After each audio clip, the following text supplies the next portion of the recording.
ওই যে, কিন্তু ওটা কি? আর দরজা খুললো না, কিন্তু ভিতরে প্রবেশ করে গেল কিভাবে? ওরে বাবা দিদি, ভূত নাকি? ওই দেখ ভালো করে, ওইখানে নিশ্চিত কেউ কেউ আছে। কে কে ওখানে?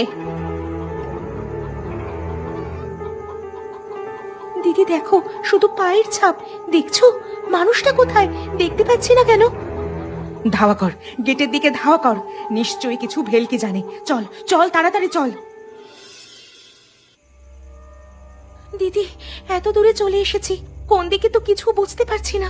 বাড়ির দিকেই যাচ্ছি নাকি আমরা? না, এইদিকে তো গায়ত্রী দেবীদের বাড়ি। দেখ, ছাপগুলো সরাসরি ওদের কুঁড়ে ঘরের দিকেই যাচ্ছে। চল তো, দেখি কিছু পাওয়া যায় কিনা।